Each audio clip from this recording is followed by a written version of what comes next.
right, hi everyone. Welcome to this Wagner Center event. My name is Bob Whitaker. I'm a research fellow with the Wagner Center, and we are really pleased to have back Angie Holan, who is an editor for Politifact. And Angie was a part of kind of the birth of Politifact back in 2007. She was also part of the Politifact team that won a Pulitzer Prize for their coverage of the 2008 election. Angie is a native of Louisiana. She holds degrees from Columbia, South Florida, and UT Austin, Hook'em Horns. And Angie is going to talk to us today about her work at Politifact, how she goes about with the other editors, fact-checking statements, and talking a little bit in detail about how things have changed at Politifact in the last couple of years, in the so-called post-truth era. And in addition, Angie's going to talk a little bit about Politifact's new program in media literacy, which is designed for high school students and college students to encourage them to develop skills to be more critical about the media that they consume online. And maybe if we twist Angie's arm during the Q&A, she'll talk a little bit about the Kavanaugh hearings. So here's hoping. With that, Angie Holan.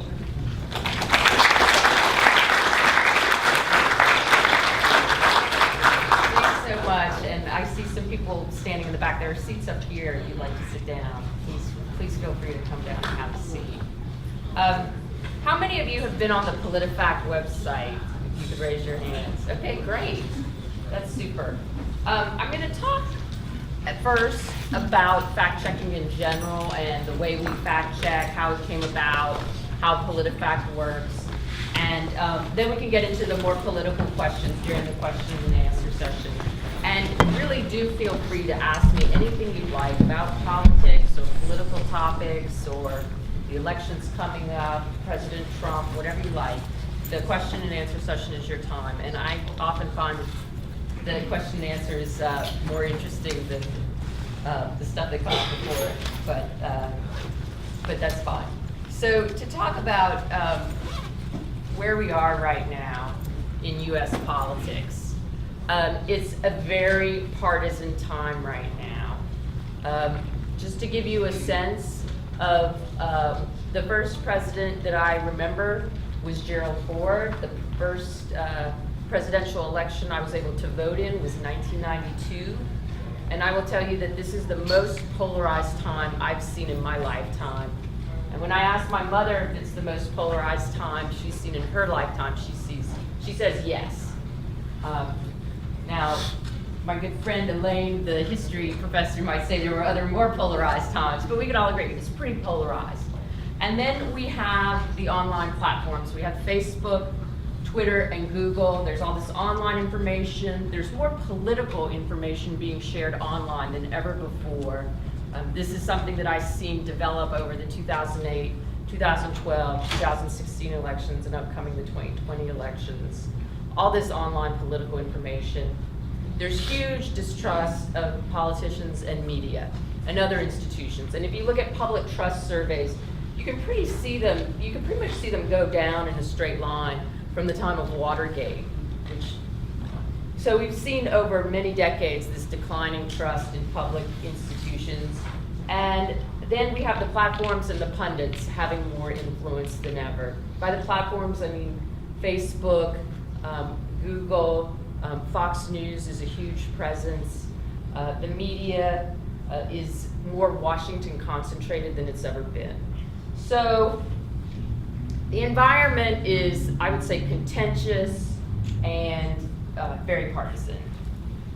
So then we have coming into the mix this new form of accountability journalism, fact-checking. Some of my colleagues would say I should delete the new out of here because we're not that new anymore. In 2008, we felt very new, but we've been around now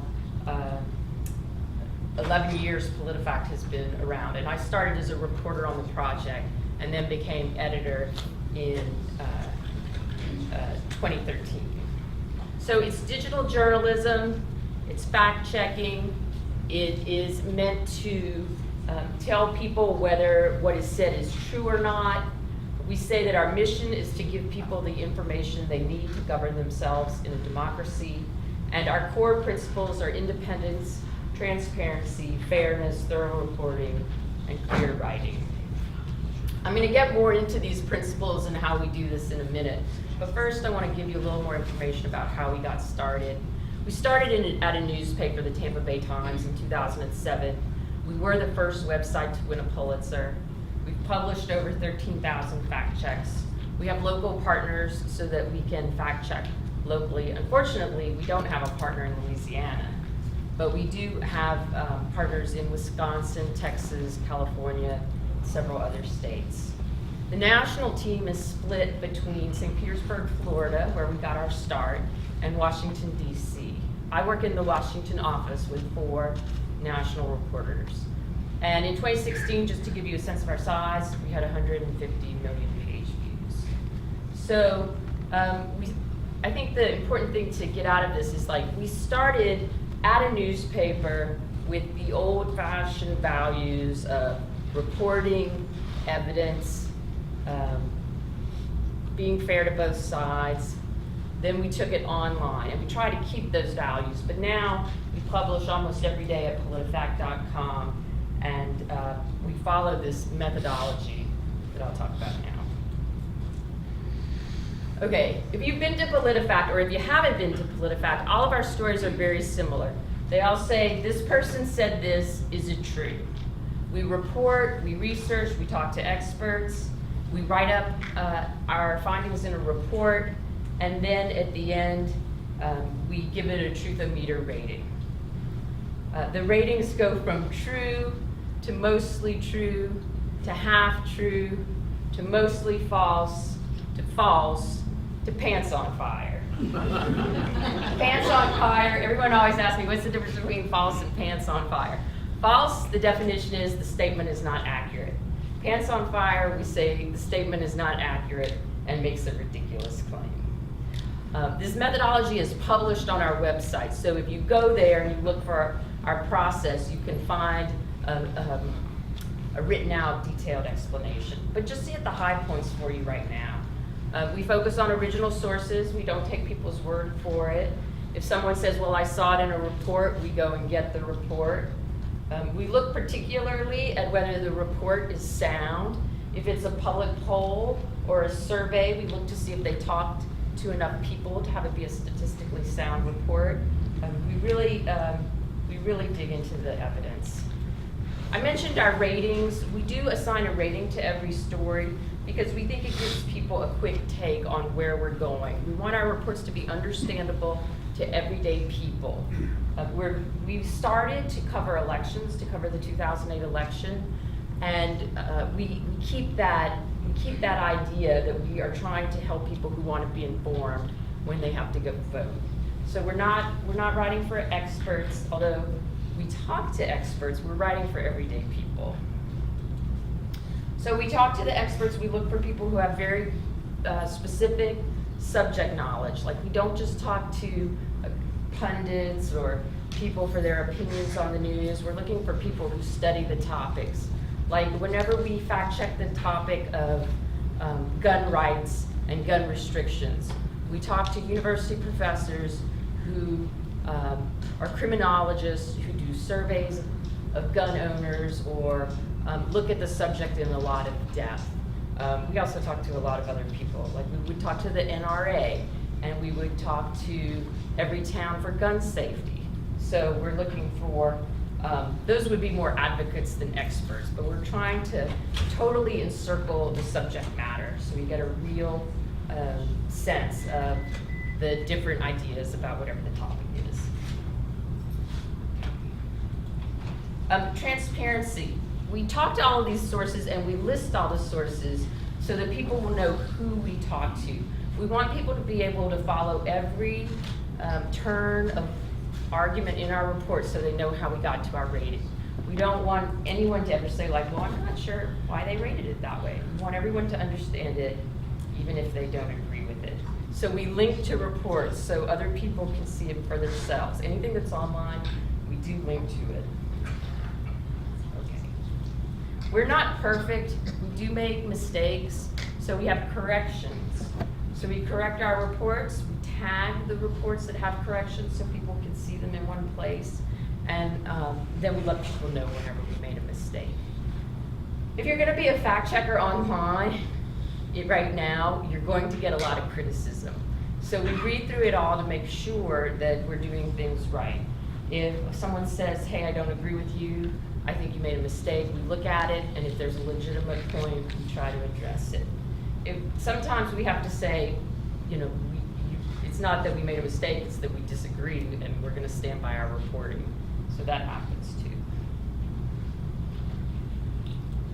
I wanted to talk about our business model because a lot of people will ask me, okay, that what you're saying sounds good, but who pays for you?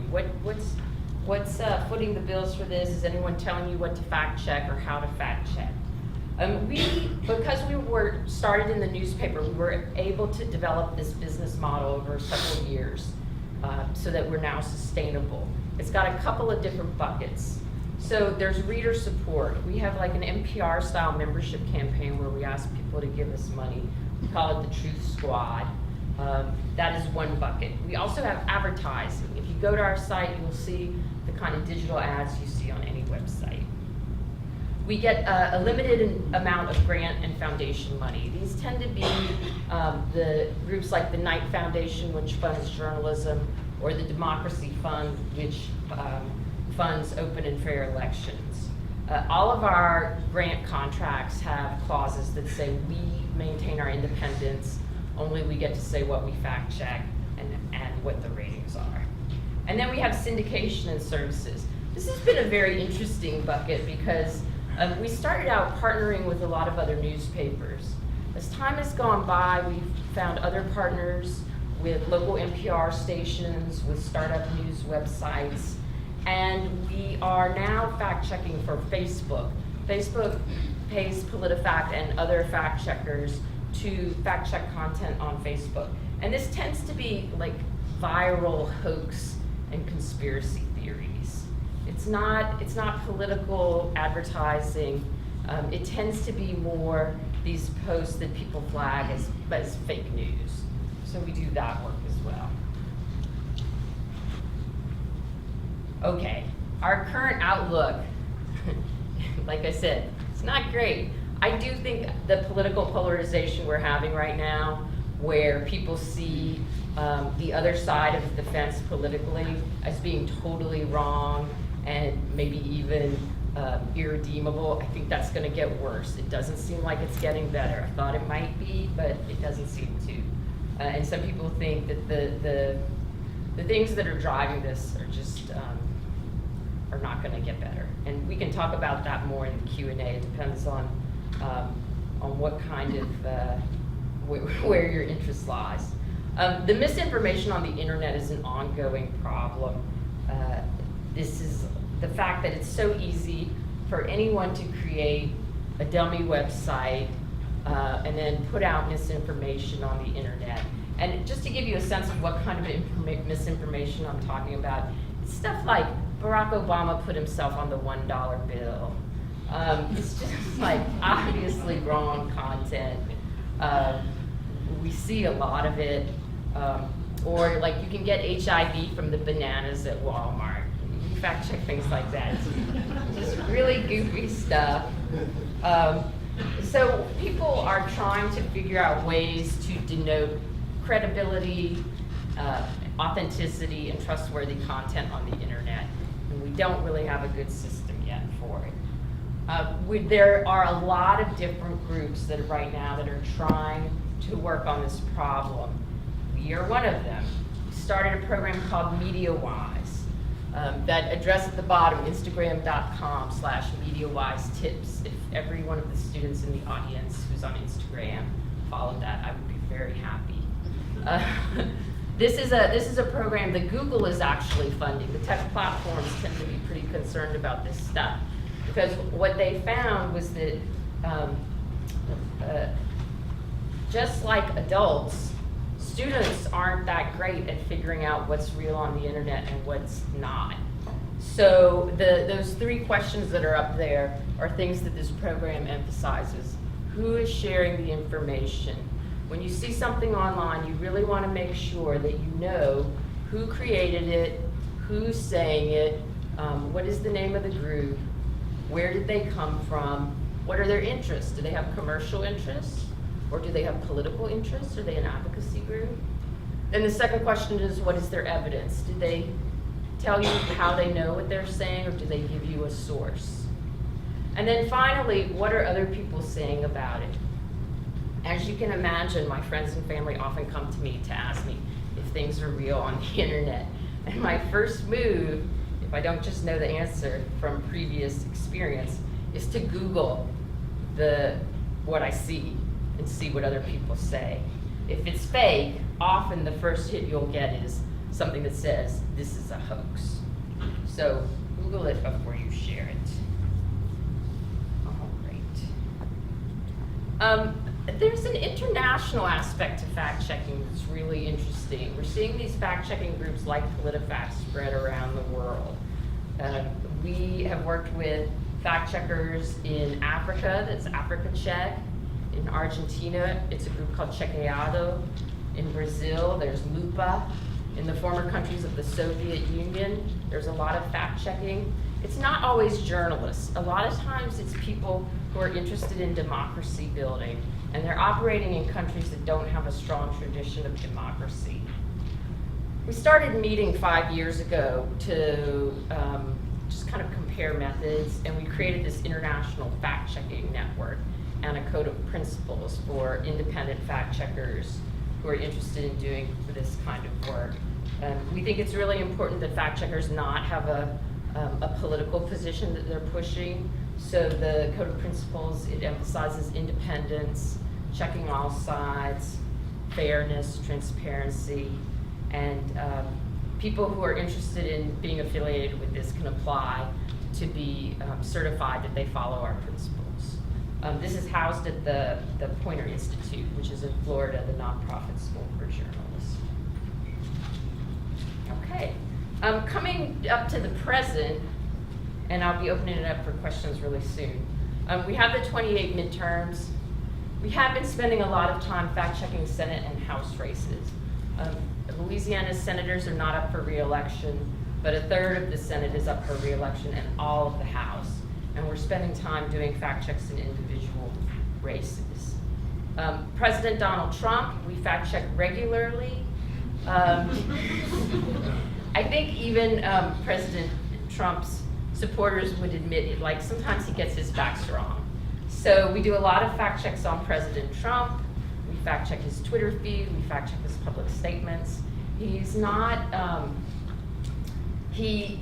being president is his first elected office, and he comes out of this world of entertainment. So he's not like the other politicians that we've seen before who tend to be more policy oriented in their public remarks.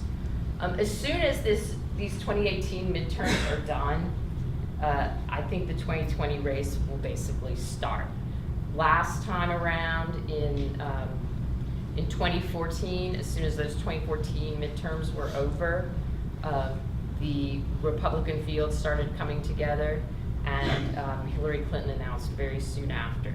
So it's, I think, as soon as Election Day is done, you're going to see Democratic candidates headed to the first states, New Hampshire and Iowa, to start campaigning. So if you think there's going to be a break after the election, probably not. This is my last slide. If you're interested in Politifact and what we do and in following along, we have a free weekly email you can sign up for. And if you're interested in supporting us, we have our Truth Squad, where people make donations so that our website can be free and open for everybody. And that is my presentation. So with that, I'm ready to take your questions. You can ask about anything you like. Go ahead. So there's this great graph that's been going around recently, or I guess since the 2016 election, that shows Politifact's fact checks of Hillary Clinton statements and conversely the fact checks of Trump statements. Right. And they are kind of inversely proportional. So my question is, I know that a lot of people rail about Politifact just being a shill for the left. Whereas you guys are saying, hey, we're just reporting the facts, we're looking at this objectively. How do you try to convince those other people that you're not just shills for the left? Right. I think that's a question that a lot of the independent media have to answer. And when I talk about the independent media, I'm talking about the media that says we're interested in reporting the news. We don't want to have a bias. We don't want to tell people what to think, but we want to have good, aggressive, complete coverage without taking a side. And because of the current environment, those media outlets tend to be thought of as liberal. Part of this is when Fox News came on the scene, I would argue they came with an overtly conservative outlook. And part of their mission and the rest of conservative media was to say that any media that doesn't adopt the outlook of conservatism is therefore liberal. I don't agree with that. I don't think that news sites like Politifact are trying to do Hillary Clinton any favors or help her out. I will say, if talking about the specific comparison of Hillary Clinton and Donald Trump, they're two completely different types of politicians and personalities. Hillary Clinton is very meticulous, very cautious. She's a lawyer by training. She's worked in politics her whole life, and she's something of what I would call a policy wonk. Like, she studies a lot. So her Politifact scorecard, we would rate her, and on most things, her facts were pretty accurate. We would get her sometimes on some of her more political statements, like we gave her some falses and pants on fires about some of the claims she made about her emails, that she just did what everybody else was doing and it was fine. I think that's a very hard case to make, and she was not following federal guidelines with what she did with her email. What she did was she basically created her own email account and sent all of her work email through that. And so there's problems with keeping classified information out of that, although you can see that they did try. The bigger problem is public records access and archives. And that's where her email really violated federal guidelines. So that's Hillary Clinton. Donald Trump has some serious problems with accuracy, and he has a couple of different kinds of problems. The first thing is he's not really interested in public policy, so he gets a lot of those details wrong. And then the second thing is he seems to believe in that repetition will help him make his political points. So he says things, the fact checkers come in and correct them, he keeps saying them. He feels like he doesn't want to back down in the face of criticism. So I don't think this is a particularly partisan divide, because if you look at someone like Jeb Bush, very conservative, traditional politician, was governor of Florida. Jeb Bush's Politifact scorecard looks an awful lot like Hillary Clinton's. Jeb Bush would even talk about, we have video of him saying, I don't want to get Politifacted, because it was just his temperament and his mentality that he wanted to have mastery of these policy details. He didn't like getting things wrong. So that's what I would say. Other questions? Yes. Will the next 2 years leading up to the 2020 election be primarily political fact-checking, and follow-up, how does Politifact go about selecting topics to fact-check? Right. I don't want us to all fall asleep. Politifact started as primarily a political fact-checking organization. And I think that's where our focus is going to be over the next few years. It's hard to believe that we're coming back around to the presidential elections again. But there's plenty of stuff that's going to keep us busy in fact-checking. The non-political stuff, like the Facebook stuff, has been an interesting area for us, because we always fact-checked hoaxes and conspiracy theories, but when we started, they circulated by email. And I don't know how many of you have gotten these emails that are in all capital letters, and they say, forward this to everyone you know, and they would make some conspiracy theory. We fact-checked a lot of that. Now we're fact-checking mostly Facebook, So I think we're going to keep on doing a lot of that too. Does that answer your questions? Yeah. Good questions. All the way in the back, and then we'll go here. So you said 11 state partners. What would it take to bring a partner to Louisiana? That's a great question. We generally look for news operations that are ongoing and operating. So we have actually pitched the newspapers in Louisiana on fact checking. We've approached the Times-Picayune and the Advocate, and they just haven't been interested for. There's a lot of reasons. I understand the reasons newspapers don't necessarily want to partner with Politifact. Some of the newspapers, and I'm not saying those two, but just generally, we're really pressed with our reporters. Doing our basic coverage is more important than starting a new fact-checking group. Usually we're looking for partners who can put at least one reporter on the project. So I still have some optimism that maybe we will partner in Louisiana, maybe through one of the NPR stations. The NPR stations that do local news tend to be doing well and expanding in some cases, or through an independent news website. There's an independent news website in New Orleans called The Lens that we've actually done a few kind of one-off fact checks with. They're very New Orleans based though, they're not statewide. We would love to find a partner to fact check Louisiana state government. We just haven't been able to find it yet. And it's really like we need to find someone who knows the state, knows the issues, meets our standards for reporting, and could put up a reporter to do the work. So that's basically what it would take. Yeah, you had your hand up. Oh yeah, I was just gonna ask us for fact checking certain people. Do y'all fact check or make reports on people like Alex Jones and their whole they have their system called InfoWars and whatnot? Do y'all fact check on them too? We do fact check. We have fact checked InfoWars and Alex Jones. And does everybody know who InfoWars and Alex Jones are? Yeah, I mean, Alex Jones I came to know Alex Jones as a kind of radio personality who had this affiliated website called InfoWars. And he said he is a very problematic case because he said things like, the government really caused the 9/11 attacks. It wasn't terrorists, it was the government. Or he says things like, the Newtown massacre didn't really happen. Those were actors who were hired.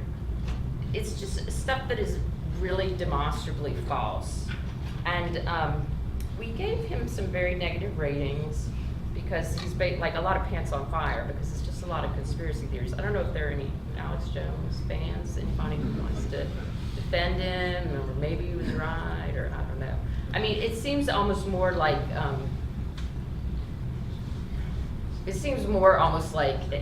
was hard to take it even seriously because it just seems so out there. But he maintained that he was serious and he was putting out this information. Well, fast forward to this year, the major platforms banned him. Facebook banned him, Apple banned him, and Twitter banned him. And they didn't ban him on the grounds of sharing false information. They banned him on the grounds of hate speech, which is different from what we're doing. So it's a tricky issue because what I would like to see as a fact checker, I would like to see the platforms take action against publishers who are sharing false information. Facebook is doing that to some extent with their program where they have us fact check content.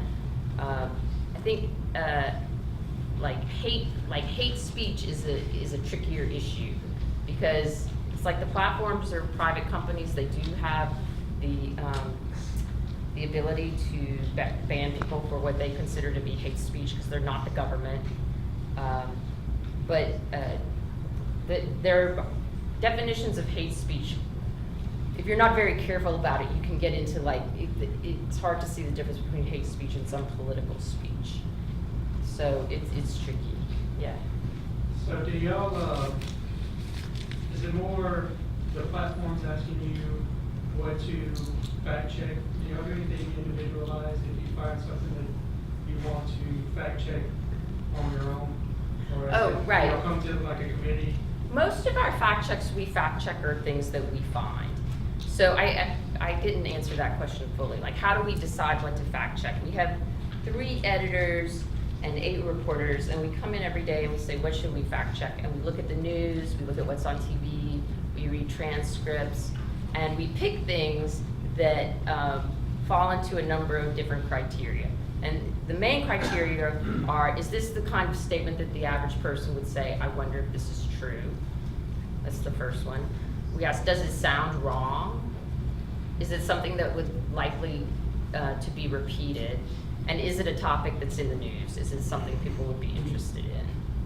And those somewhat subjective criteria are how we pick what to fact check. We try to fact check roughly an equal number of Republicans and Democrats, although the past 2 years we've fact checked notably fewer Democrats since Republicans hold the presidency in both houses of Congress. Because we want to fact check the people who hold power.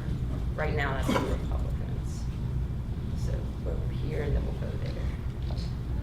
My question was, do you think Donald Trump purposefully falsifies some information? And if not, where does he get the information that is typically false? And how do you think would be a good solution to fix him falsifying a lot of the information he puts out into media? Yeah, the Donald Trump example is really interesting. I will tell you at Politifact, we don't normally address people's intentions. Like, we don't know why they get stuff wrong. We don't really speculate about it in our reports. We just say they said this and this was wrong. I mean, for me, I see Trump making like a number of different mistakes. I think sometimes he knows what he's saying is wrong and he just says it anyway because it's a good political message. Like an example of this, like he keeps saying that they're building the wall and they have funding for the wall. They don't have funding for the wall.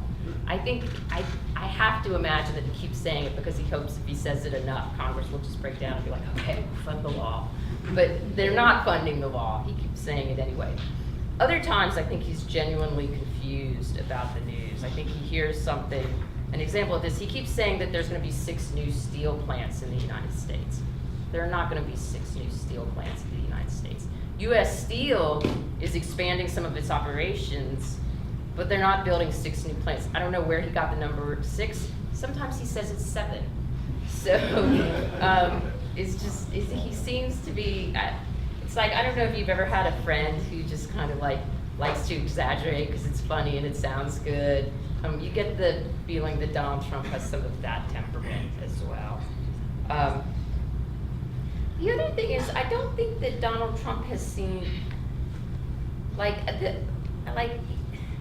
think many politicians don't say things that are just provably false because either it's not their temperament or they're worried they're going to pay some sort of political price for it. I don't think Trump has ever seen himself as paying a political price for the inaccurate statements he makes. But that's me speculating. I mean, it is strange. Does that answer your question? Yes. I mean, yeah, because like he doesn't correct himself very often. Sometimes, like very seldom, he'll change a talking point. But he's not a person who's willing to back down, and that seems more like a personality issue. So. There's some, yeah. I was going to ask, what is it like being an independent media organization? And each president kind of has said that the media is the enemy of the people and kind of like targets and harasses some reporters and Right. Organizations on Twitter, etc. It's very strange. It is very strange. I have different reactions to it. Like, there's part of me that like can't even take it seriously. It's like, oh, come on. You know, the enemy of the people. Really, what are we in communist Russia in the 1950s now? I mean, it almost seems like it's too much. But I do think we need to take it seriously because the media has a very important role in U.S. society. It's mentioned in the First Amendment, the freedom of the press. So I do take his criticism seriously, and I think they have negative repercussions. The most notable negative repercussion is I think it diminishes the trust that people have as citizens in an open society. Because if you think that you can't trust anything that you see or read, it kind of saps your energy to participate, either voting or joining a local party or joining an advocacy group. So it's very dangerous in that way. I went to Iowa in the January of 2016, and I went to some of the different events the presidential candidates were having. And even back then, Trump was pointing to the press, and he would say, look at those disgusting people back there. And his audience would turn around and go, boo, boo. And it was really weird. It was just weird and disturbing. And like, why would you do that? And I've never seen any other politician do that. Although, who knows, maybe some of them have started, because politicians tend to be a kind of a monkey see, monkey do crowd. You know, once they see one guy doing it, the other ones will do it too.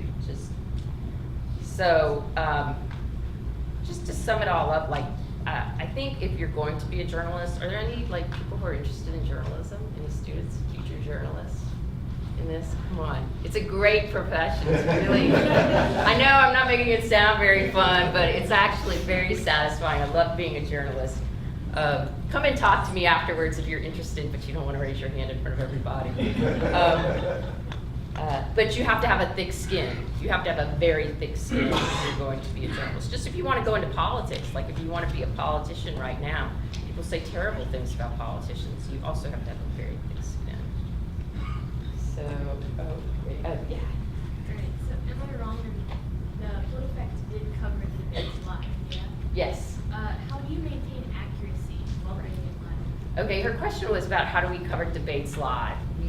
Live debates are one of our specialties. We covered the 2016 debates live, we covered the 2012 debates live, we covered the 2008 debates live. And what we do is we go on, we mostly like do it in the moment on Twitter. So people have this second screen experience, and we'll be hearing the candidates say it, and we'll type out really fast, like, this is the first part of what we do. We just type out really fast, like, Donald Trump said blah, blah, blah, blah, blah. That's half true. And we put a link to a fact check. The way we do it is that by the time the debates come around, we've been covering the campaign for so long that we fact checked most of their regular talking points. And what helps us is that the politicians tend to repeat themselves. By the time we get to the debates, they've done so many town halls, so many interviews, that they're repeating their own talking points. So they tend to say things that they've said before and things we've fact-checked before. And so we just roll out our research on Twitter. We send people to our old fact checks, and we're all working that night and rewriting our old reports for their new comments. So that's how we do it, and it's among our most exciting nights. And Politifact's highest traffic nights have been the nights of the presidential debates and the nights of the political conventions, which I remember not too long ago, people were like, oh, they should stop doing the political conventions. Nobody watches them. Well, in 2016, the political conventions were really, people had a high interest in them, and a lot of people watched them to see what they had to say. So I don't think the political conventions are going anywhere. All the way in the back, yeah. Whenever you guys get, whenever Facebook's like, hey, check this hoax out for us, if you come back and say this is pants on fire, or this is like demonstrably false, does Facebook then remove that from? Yeah, let me explain the whole Facebook program so you have an idea of it. Facebook created a dashboard, they call it. So when and it's something that they only give the fact checkers access to. So when we log into Facebook, we come to something that looks like a news feed, but it's like the worst news feed you've ever seen. It's like all phony, fake. It's all stuff that people have either flagged as, I think this is false news. Facebook likes to say false news. Or it's things that Facebook's algorithm has picked as potentially false. So it's all these, it's like thousands of pieces of content. We look through the content and we look for things that we would like to fact check. We're basically picking out the political content. There's a lot of non-political content, but most of the stuff we're looking at has some kind of political aspect to it.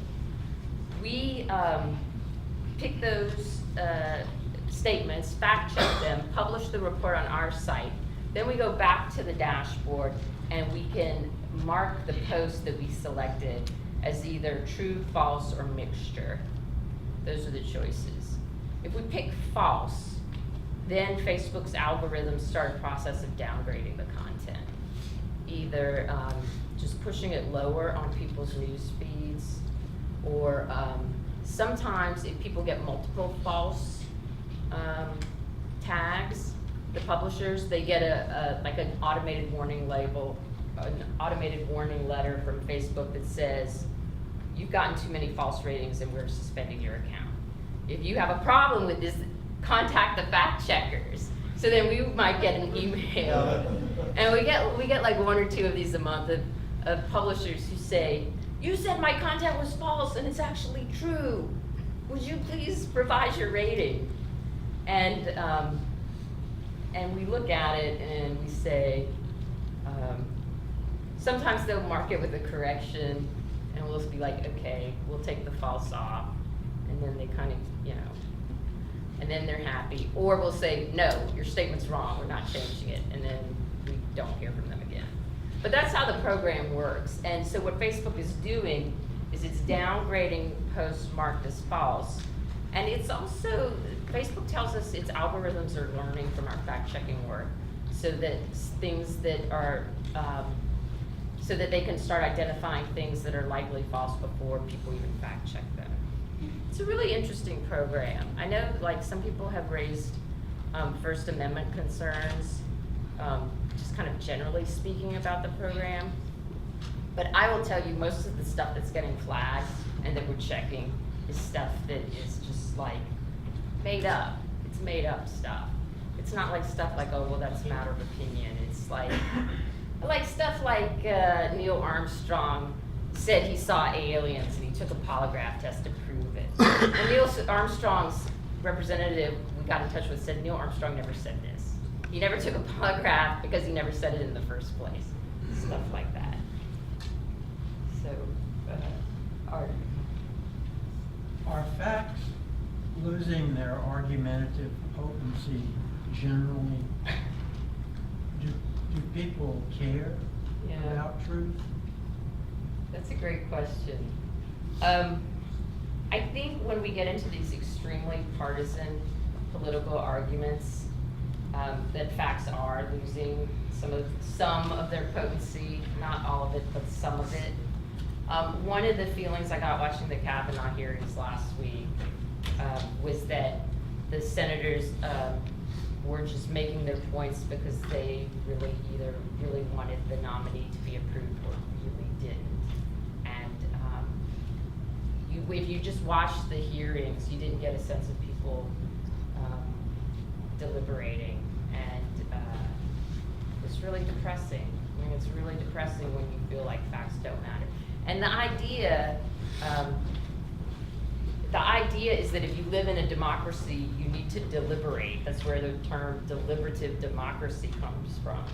You need to be open to new facts and seeing the other side. And it doesn't, it's hard to see that still applies. However, so that's the downer. But I do think that facts still matter, because I think at the end of the day, people have a real inherent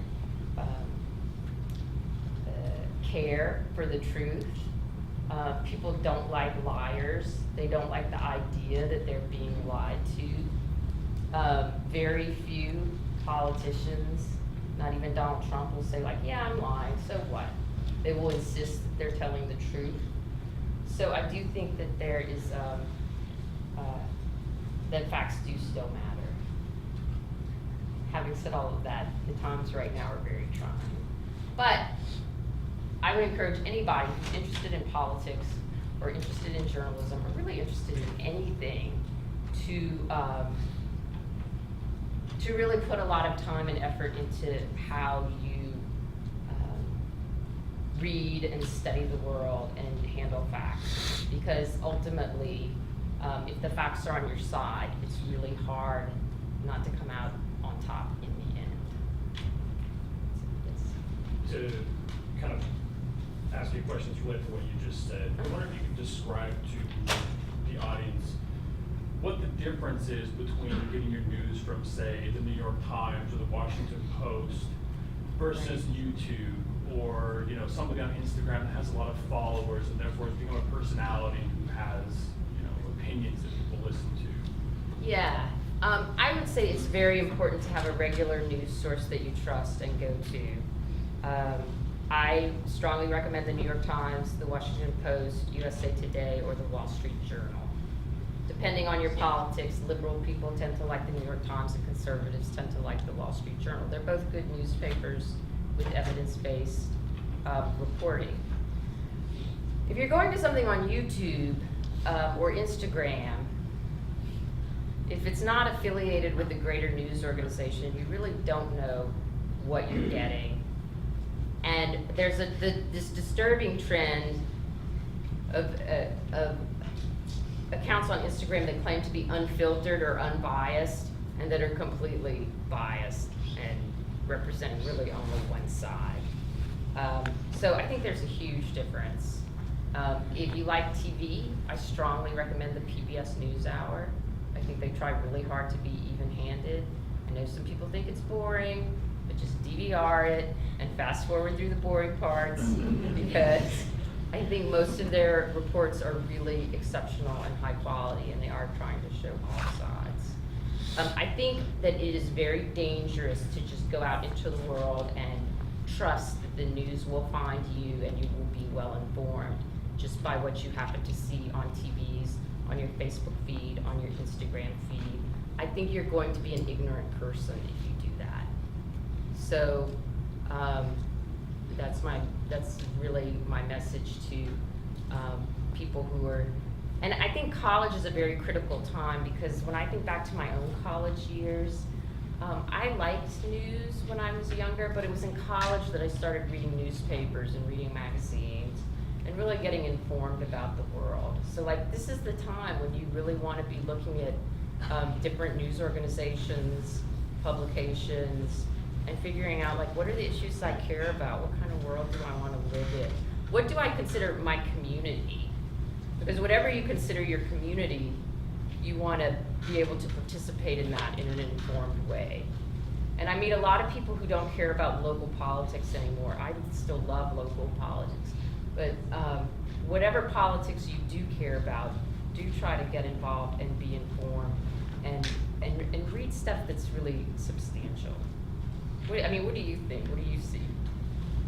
I mean, I try to teach my students that part of what makes a good news organization, like the New York Times or the Wall Street Journal, is process. Yeah. It's really important to know that before an article gets published, that it goes through a process of editing, that it goes through a fact-checking process. Yeah. And at Politifact, we have a process, and it's outlined on our website. I didn't include it on this. I should. We have 3 editors read every fact check, and then we vote on the rating. So, it's a pretty intensive process. Any organization that has a corrections process is one that you can trust. Corrections are signs that they care about whether it's accurate. So. Maybe 1, 2 more questions? In light of the UN laughing at President Trump during his speech, A, do you think it marks a further decline in U.S. hegemony on the international stage? And B, does it hurt the U.S.'s power position in potential trade wars with China or the EU, or negotiations with North and South Korea? Tough question. That's a really hard one to answer. I think they were laughing because his rhetoric was so over the top. And I don't know how many of you saw what he said. He said we've accomplished more in my administration than nearly any other administration in the history of the United States. It's like, come on, I mean, that's just really, considering that Congress has had like a historically low passage of legislation, like that one is a really tough one to make a case for. You know, I don't know about I certainly would say it seems like you can measure it with some public opinion polls that opinions of the United States internationally have fallen under the Trump presidency. And you could certainly make a case that specific issues like how can you say that our relationship with the United Kingdom or Germany is better? It seems significantly worse. On the other hand, I do think some of this stuff about, I do think that some of the rhetoric you see on the left that like Trump is ruining the United States internationally, I think is overstated. Because I don't think even he has been able to move the way he would like as quickly on some of these issues as he would like. Like, for example, the wall, I keep saying he's building the wall, well, the wall's not getting built. The trade agreements, like they rewrote, just today there was an announcement of a new trade agreement. They're not calling it NAFTA, they're calling it the US, Canada, Mexico trade agreement. Okay, I guess that's totally different.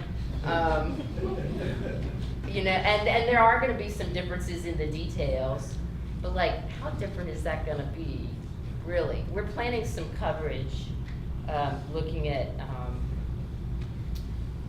where Trump has made a difference on Iran and on climate change. We're planning that for the end of the year, and on NAFTA. And I think on some of this stuff, it's gonna be like, I think there are gonna be significant policy issues, and I don't wanna underplay that. But I think on some things, it's not gonna be that different. So, I mean, you ask a super big question, I'm giving you a kind of vague general answer, but I think it depends on the specifics of what the issue is.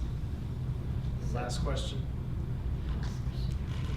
I'm curious to hear about one, maybe two examples of stuff you got wrong, and how did you get it wrong? Depending on how I got it wrong.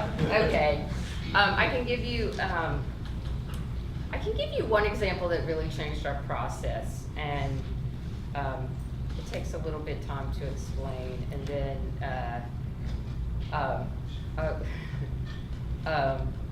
and then we make a lot of little dumb errors that you're like, how could we get that wrong? Like we called someone Bob instead of Don, and it's just silly things like that. A big one that we made, but it was for the good because we learned from it, was we fact-checked Marco Rubio, and this was years ago, like 2010. And he said a majority of the country is conservative, and we rated it mostly true. And the reason we rated it mostly true is because there are these long-standing Gallup polls that they ask people, are you conservative, liberal, or independent? And conservative is always the first answer, independent is always the second answer, and liberal is always the third answer. Although actually, I think since 2010, liberal has been going up. But so we said conservative is the number one answer, so mostly true. Well, we heard from all of our liberal readers who said, how could you rate this mostly true? It's totally wrong.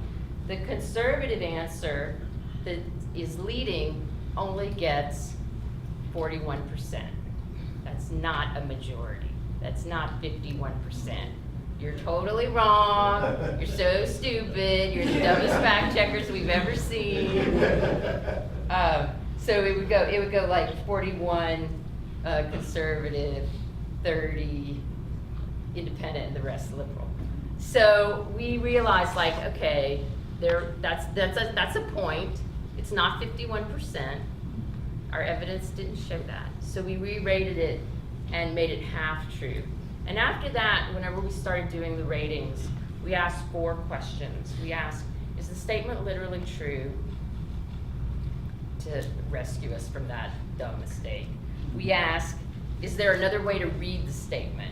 Because we also would get pushback on statements where you could like read it 2 different ways. We would ask, did the person provide evidence? Because part of our method is always to contact the person who's making the statement. Sometimes they don't answer, but we always contact them.